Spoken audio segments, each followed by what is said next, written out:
YouTube, it's your boy 41 Pop. We back with another video. The truth about Unknown Army Fortnite controller boat.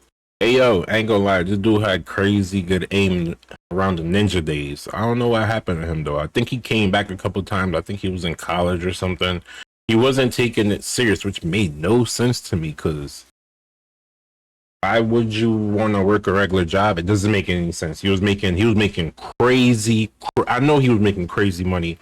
YouTube, on Twitch, he averaged like 5,000 viewers of almost to this right now. If he kept doing what he was doing, he'd have probably been big as Jinxie. No cap. I don't know what happened, but hopefully we find out something in this video. Let's get into it. Grab your popcorn. Let's go. Unknown was one of the scariest players in Fortnite history. He had the best aim in the game. Right now, I'm feeling a little aim assist in my bone. Unknown's just running in, killing 50 kids at a time. He was the first player to completely master piece control.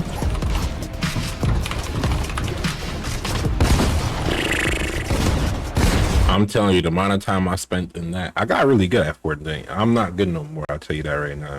Like, I got pretty decent. I still couldn't do what he could do like that though, but I did get good. Got some clips. You can find some clips for one pop. Box that. Don't act like I didn't see that, Unknown! And he has the most solo tournament wins of all time, even though he hasn't played in 3 years. But what if I told you he was cheating the whole time, and the real reason he disappeared is not what you think? This is the real story of Unknown X Army. Unknown was born on March 22nd, 2004 in New York. He got into video games at a very young age and instantly fell in love with them. He started off playing Call of Duty, then Minecraft, and eventually CSGO. But this cheating is crazy. No way. I would never cheat. My aim is my aim, bruh. I never cheat. Born on March 22nd, 2004 in New York. He got into video games at a very young age and instantly fell in love with them. He started off playing Call of Duty, then Minecraft, and eventually just imagine how many people that cheat in this game then.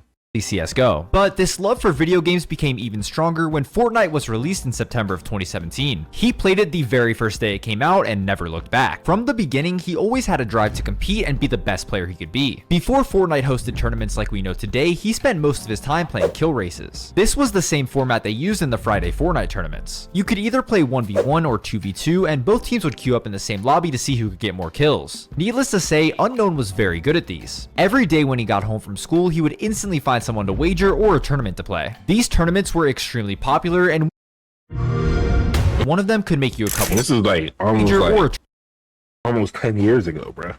A very tournament to play. These tournaments were extremely popular, and winning just one of them could make you a couple $1,000s. After a year of grinding these while playing 60 FPS on his PS4, he finally had enough money to buy a brand new PC. We all know having a good PC is the biggest advantage you can have, but he also had to buy a new monitor since he was playing a higher FPS. And I'm giving away a brand new monitor thanks to today's sponsor, Gigabyte. This is playing on a monitor like this, components including the motherboards and to the actual trait that is sure is house. Looks and feels. The main reason he decided to get a PC was because Fortnite announced they were allocating $100 million to tournament prize pools in 2019. This included the $30 million Fortnite World Cup, which is still the biggest esports tournament of all time. And the only thing he cared about was qualifying for it. Little did he know, buying this PC was gonna end up being the best investment of his life. As soon as he got his PC, he started streaming every day. Although he was good, there were a lot of good players who streamed, and nothing really made him stand out, so he never averaged more than 20 viewers. Over the next 4 months, he grinded 1v1s in creative and W-keyed arena every day, becoming one of the best fighters in the game. But unlike everybody else, he never really played in scrims. This was a great idea in the short term, but it would come back to haunt him later on. It was finally time to see if all of his hard work was going to pay off. In the Blackheart Cup, which was his first major solo tournament ever, he finished in 3rd place 3 weeks before the World Cup started. And in the first week of qualifiers, he placed a respectable 21st, but 2 weeks later, he was about to make history. Unknown finished in 2nd place, securing his spot in the World Cup and guaranteeing himself $50,000. He was the first controller player in the world to qualify, and he did it in a different fashion than everybody else. He was the only person to qualify without winning a game, and 40 of his 67 points came from eliminations. This was almost double the amount of kills anybody else had, and there was one big reason he was able to do this. By sitting in creative and playing 1v1 so much, he was able to learn a lot of exploits. The main exploit was ramp phasing. Nowadays, everybody knows how to do this, but but back then nobody did. All he had to do was lurk on an opponent, L2 spam them to get a health advantage, then catch his opponents off guard by phasing into their box. While he was undeniably one of the best solo players in the game, he did not qualify for the Duo World Cup. When it came to the World Cup finals in New York, he had a very disappointing performance, finishing in 69th place. Remember how I said not playing scrims would come back to haunt him? Well, this is what I meant. He landed at a bad drop spot and wasn't able to abuse his W King playstyle in that stacked of a lobby. Although the tournament didn't go as planned, he was ready to keep on grinding. Once he got back home, he was ready to prove to everybody that he was still the best solo player in the game. He did this by winning 4 out of the 6 solo cash cups, which he made a total of $20,000 from. This is when all of his social medias really began to blow up. He was averaging anywhere from 200 to 400 viewers on Twitch because he was by far the best controller player in the game. Plus, his YouTube and Twitter were also gaining thousands of followers a day. I can't find exact statistics because both of these accounts are now banned, and we'll get to that later on. By the way, 99.7% of my viewers are not subscribed, so if you hear this, please click the sub button. At the same time he was putting on a masterclass in solos, him and his trio made another $15,000 each in Season X's trio FNCS. Although they did only finish 11th in Grands, which is not where a player of Unknown's caliber should be placing. Next up was the release of Chapter 2 on October 15th, 2019. This was the beginning of the most dominant run from a single player ever. To start off, he won 3 solo cash cups, breaking records in almost all of them. This included dropping 79 kills, where he won by 21 points, which was unheard of for that format. Chapter 2 Season 1's FNCS was squads, and he decided to team up with Avery, Kez, and Ronaldo. Nobody expected much from this squad, but they easily managed to qualify for the grand finals by winning their heat. Everyone expected Zexro, Zate, or Dub Squad to win, but I don't think anybody could have predicted what happened next. Oh, let's go! Let's go! Let's go! Top 6! Let's go! Let's go! Let's go! Let's go! Let's go! Let's go! Let's go! Top 3! Let's go! Let's go! Good shit. This performance made them $190,000, and Unknown's career kept skyrocketing. If they had stats back then on who did the most damage, I'm pretty sure Unknown would have had more than his entire team combined. This was a pretty interesting squad because all of them had very unique careers after they won. Avery was the only one of them who went on to win another FNCS. Ronaldo has gone on to be one of the biggest streamers in the world, and Kez was banned for cheating in the middle. Oh, Ronaldo. Unknown would have had more than his entire team combined. This was a pretty interesting squad because all of them had very unique careers after they won. Avery was the only one of them who went on to win another FNCS. Ronaldo has gone on to be one of the biggest streamers in the world, and Kez was banned for cheating in the middle of a tournament 1 year after they won FNCS. Dragon shotgun. What? Why did you just leave? What? You just Kez was struck by the Why did a tournament 1 year after they won FNCS. Dragon shotgun. What? Why did you just leave? What? You just Kez was struck by the What? By now, Unknown was averaging anywhere from 5 to 15,000 viewers on Twitch. And when you have a lot of fans, you also have a lot of haters. Everybody began to complain about how broken aim assist was because there were hundreds of clips of Unknown doing this. I just one-shot him! What the?